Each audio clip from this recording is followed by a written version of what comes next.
50 juta je. Mana pergi yang balance-balance yang lain tu? Ini satu skandal baru nanti mungkin akan terbongkar daripada isu ini. Sama-sama kita tunggu skandal baru tersebut. Baik. Terusnya sebab ini yang menarik Okey. Tahun lepas tahun ni saya dedahkan bahawa sejumlah 300 juta telah masuk dalam akaun bersatu. 300 juta telah masuk ke dalam akaun bersatu, di mana mereka membelanjakan pada kadar 2021 saja lebih kurang 70 juta ringgit untuk iklan. Untuk iklan sahaja mereka berbelanja lebih kurang 30 juta ringgit. 30 juta ringgit kata saya untuk iklan. Itu partinya, tuan-tuan. Sebagai kerajaan, Perikatan Nasional telah berbelanja berapa banyak untuk iklan? Okey, saya baca. 700 juta belanja iklan publicity 2 pentadbiran yang lalu.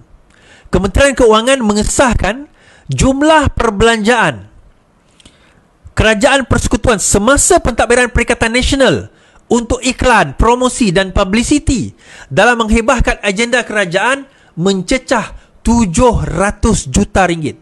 Jumlah tersebut bagi tempoh 3 tahun, iaitu 2020 sehingga 2022, semasa 2 pentadbiran yang lalu. Perbelanjaan itu digunakan untuk mewar-warkan pencapaian dan usaha kerajaan melalui platform media massa, termasuk papan iklan, media cetak, media elektronik. Sementara itu, yang ini menarik, tuan-tuan. Tiada kontrak komunikasi baru dianugerahkan bagi tahun semasa 2023 untuk pentadbiran kerajaan madani kerana terdapat lebihan nilai kontrak komunikasi yang dimeterai semasa pentadbiran lalu tidak dibelanjakan pada tahun 2022.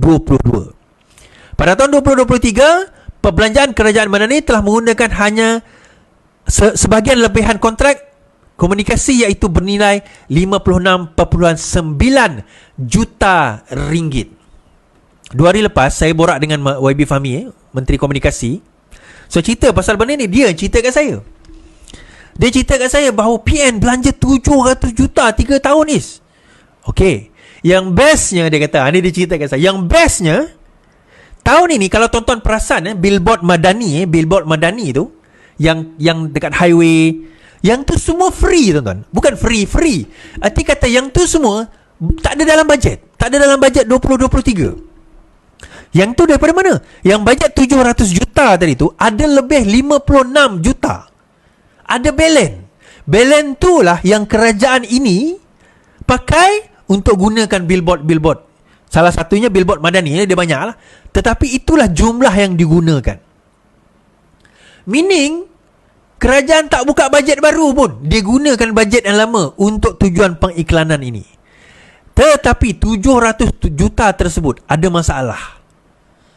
Ada masalah, bukan jumlah semuanya, tetapi sebahagiannya ada permasalahan. Baik, kita baca.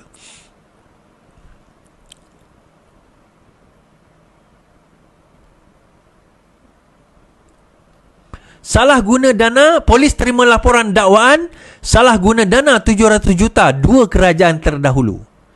Polis menerima laporan berhubung dakwaan penyalahgunaan dana 700 juta oleh 2 kerajaan terdahulu untuk iklan dan publicity bagi menghebahkan agenda kerajaan dalam tempoh 2020 sehingga 2022. Ketua Polis Superintendent Bangsa Maju Ashari Abdul Samad ketika dihubungi mengesahkan menerima laporan itu hari ini.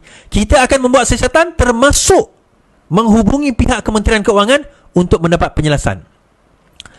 Sementara itu, Pengarah Komunikasi Datuk Loman Adam berkata pegawainya membuat laporan berhubung perkara berkenaan di Balai Polis Tapak kira-kira 2 petang tadi. Kami mahu pihak polis menyiasat perkara ini diikuti siasatan oleh SPRM, katanya.